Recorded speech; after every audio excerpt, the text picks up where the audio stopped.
refletir, né,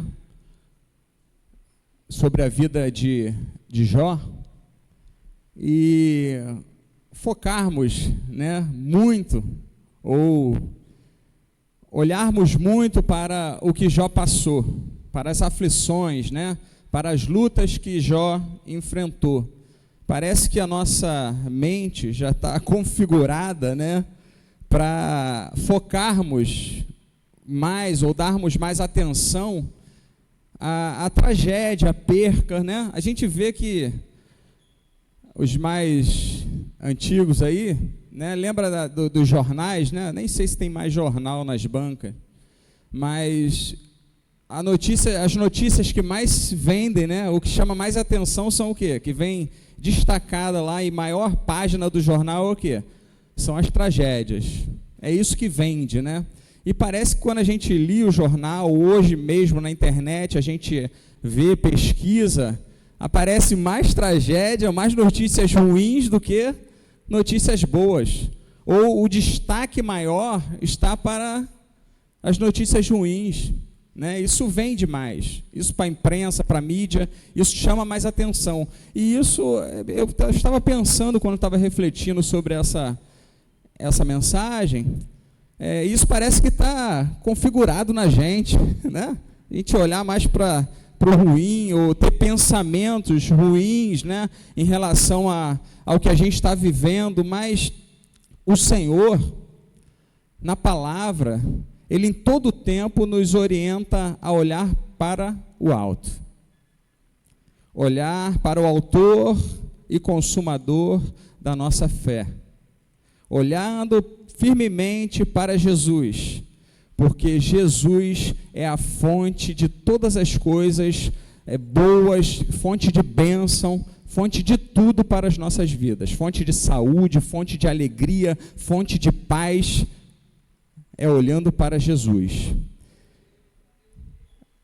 E eu convido você, nessa manhã, você bem breve, tá? A olhar para a vida de Jó, ou o testemunho do nosso irmão Jó, e não focar muito naquilo que ele perdeu, ou na aflição dele, mas eu te convido nessa manhã a olhar para o comportamento, para a atitude de fé que Jó teve, né? Jó teve ao enfrentar as lutas, e ao finalizar lá, né, no desfecho da luta, quando ele foi honrado, quando Deus restaurou a sorte dele, ele continuou firme no Senhor, dando bom testemunho e abrindo a boca para glorificar ao Senhor. Uma palavra que nos últimos 2 meses veio ao meu coração, quando eu perdi, e o Papai do Céu ganhou meu papai, né?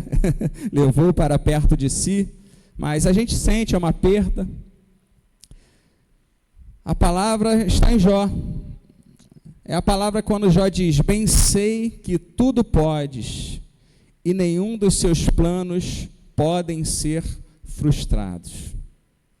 E eu te convido nessa manhã a olhar para o Deus que tudo pode, para o Deus que sustentou Jó, para o Deus que era adorado por Jó, era honrado por Jó, através da sua vida, através do seu comportamento, através das suas atitudes. Jó, eu posso dizer aqui, porque a Bíblia me apresenta, nos diz isso, foi um bom sacerdote do seu lar. Amém ou não amém?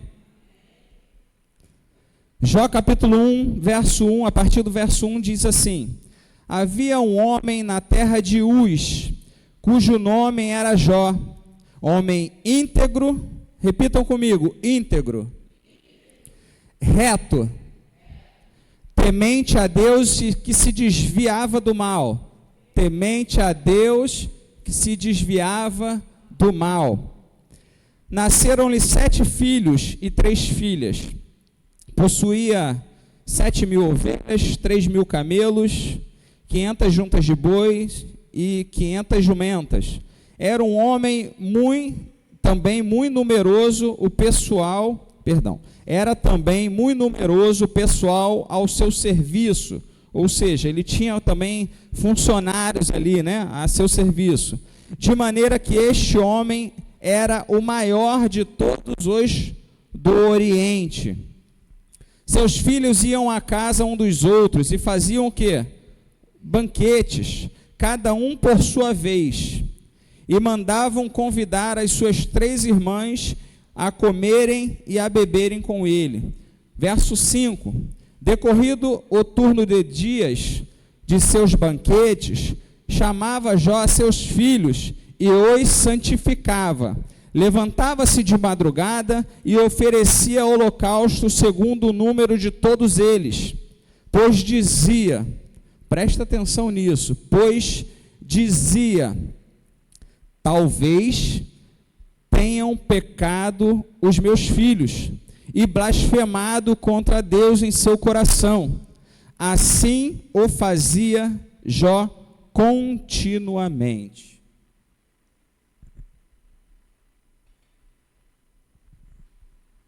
Senhor, graças te damos por essa manhã de adoração, por essa manhã de comunhão contigo, com os meus irmãos.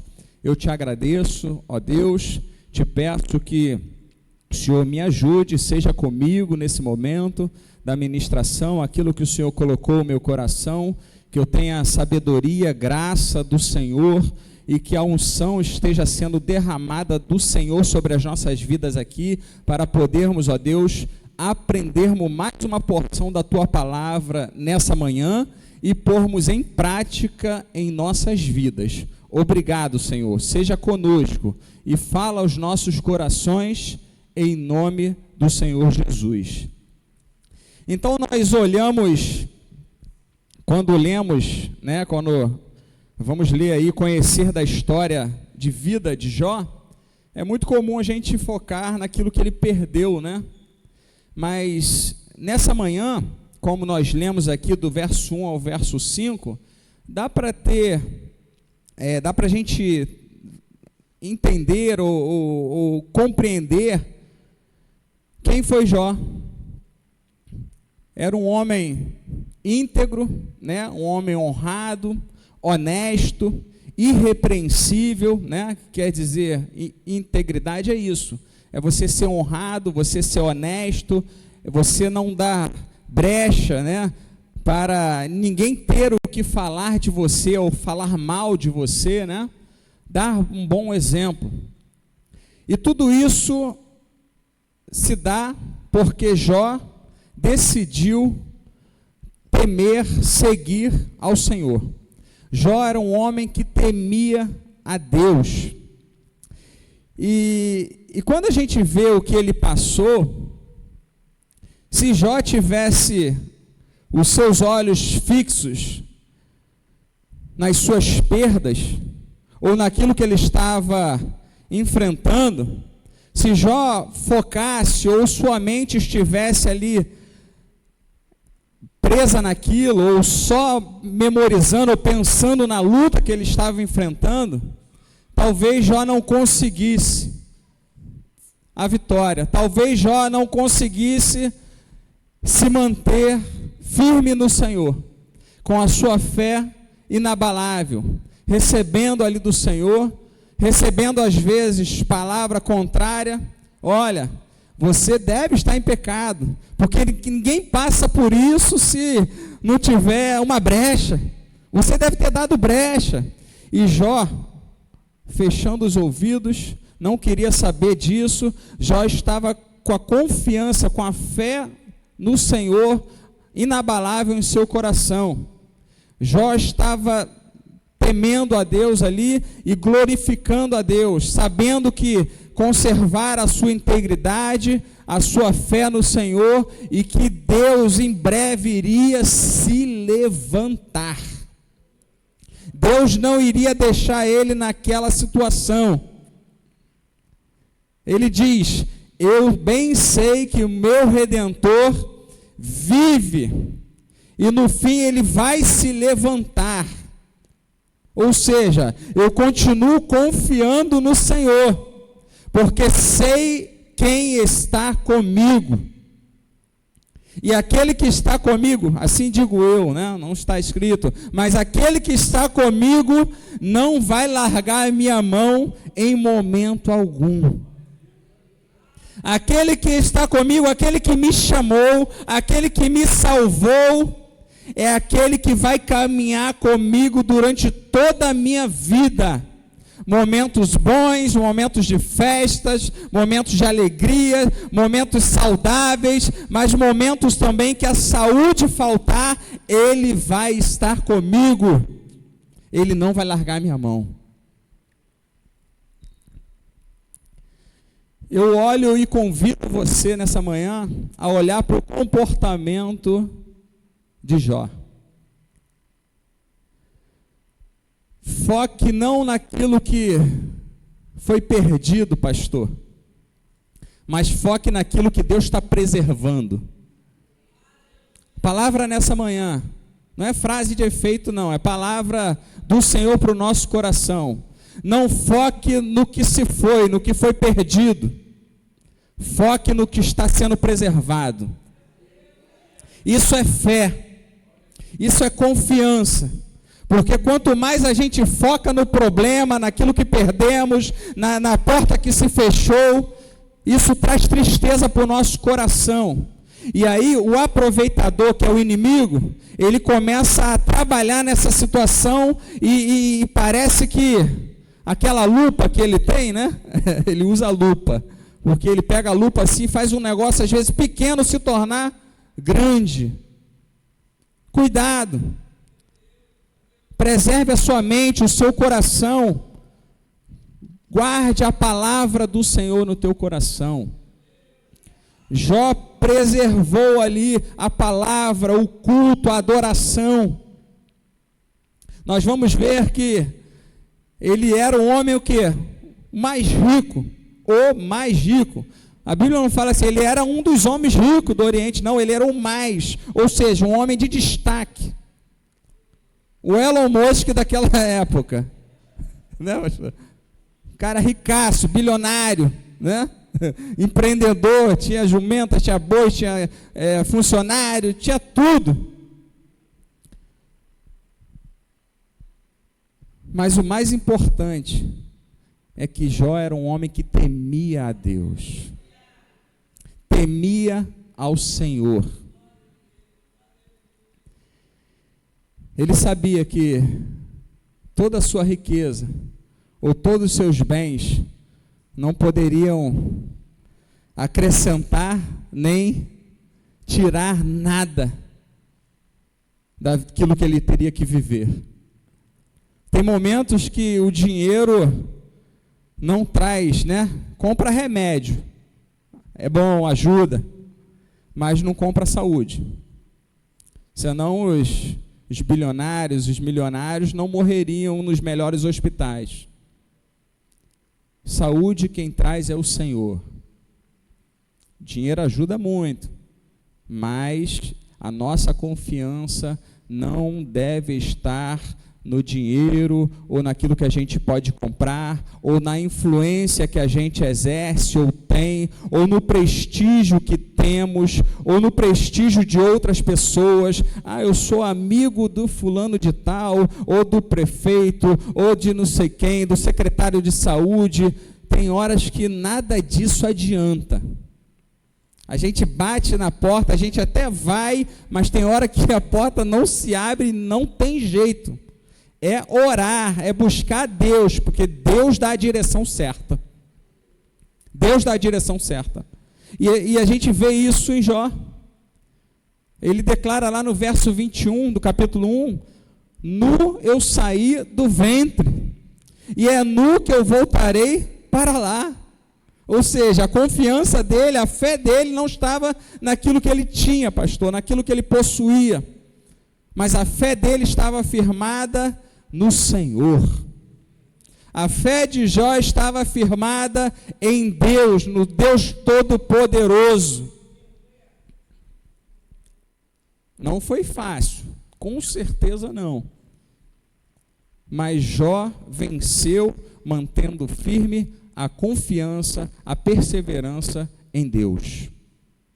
Era um homem íntegro, reto, temente a Deus, que se desviava do mal, ou seja, era um homem que praticava a justiça, era um homem de caráter, uma boa referência para a sua geração, era um homem que se submetia a Deus, obedecia ao Senhor, e o que me chama a atenção aqui também, nesses 5 versos que nós lemos, é que era um homem que a sua família tinha comunhão, pastor, tinha comunhão com Deus. 2 pontos super importantes para a gente romper ou enfrentar qualquer adversidade na vida. Primeira, é ter comunhão com Deus. A comunhão com Deus precisa ser, tá ali incorruptível, não pode ter nenhum ruído, nenhum arranhão. Nós precisamos buscar comunhão com Deus. E o segundo ponto é ter comunhão familiar. Vai ser super importante na hora do momento mal, na adversidade, se estivermos em comunhão com Deus e a nossa família em comunhão, nossa casa em comunhão, a gente vence qualquer obstáculo. Qualquer luta que se levantar, o Senhor nos dará a vitória. E a família de Jó, a gente vai ver que os seus filhos, né, eles tinham um rodízio ali de banquete, uma hora na casa de um, na hora na casa de outro, e eles sentavam, comiam, bebiam, né, se alegravam, contavam ali as histórias, creio eu, né, não, a Bíblia não está dizendo, mas vamos conjecturar aqui, vamos pensar nisso, seus filhos, os netos, né, toda a sua família ali, né, devia ser uma casa muito grande, né, ou deviam ser casas grandes, né, para receber toda aquela... Só irmãos eram 10, filhos eram 10, né? Imagine as esposas, maridos, sobrinhos, né? Quem sabe netos, não sei, mas devia ser uma festa grande, né? Isso era o quê? Na casa de cada um, eles se reuniam. Ou seja, eles tinham o quê? Comunhão. Se tivesse um irmão, de repente, aborrecido com outro, ia falar assim, não posso ir lá, não vou, porque ele falou isso. Ele contou isso para fulana e ciclana não achou legal e aí há um probleminha, aí a pessoa perde a bênção de estar em comunhão, de estar junto, e isso é tão importante, e a gente precisa ter essa mente, essa mentalidade de que a gente precisa buscar, né, se possível, diz a palavra, vamos para a Bíblia, tenha paz com todos, se possível, ou seja, se esforce, irmãos. Às vezes é necessário deixarmos o ego, a vaidade e realmente nos humilharmos para termos a comunhão restabelecida, sabendo respeitar e entender que Deus tem o tempo certo também. Mas é importante a gente buscar ter comunhão. Sabe por quê? Olha a importância da comunhão entre família, entre irmãos. A comunhão, ela mantém a porta da evangelização aberta. Isso não está escrito aqui não. Isso veio agora, o Senhor está mostrando aqui agora para a gente. Está ensinando para a gente. A comunhão mantém a porta da evangelização aberta. Eu não consigo falar de Cristo, falar do amor de Jesus, falar do que Jesus fez na minha vida, se eu não tiver comunhão com a pessoa. Se tiver algum ruído, se tiver arranhão, tem que ser consertado. Não sei se foi a irmã Mara que orou aqui. Orou hoje aqui, irmã Mara, ou não? Se eu não me engano, ela falou em concerto. Falou manhã de concerto. E é... Não só amanhã, mas noite também, todo culto é conserto. Todo culto tem algo de Deus para ser consertado na minha vida, ou tem algo meu para ser consertado, melhor dizendo. Falo por mim, não estou falando por ninguém aqui não, mas falo por mim.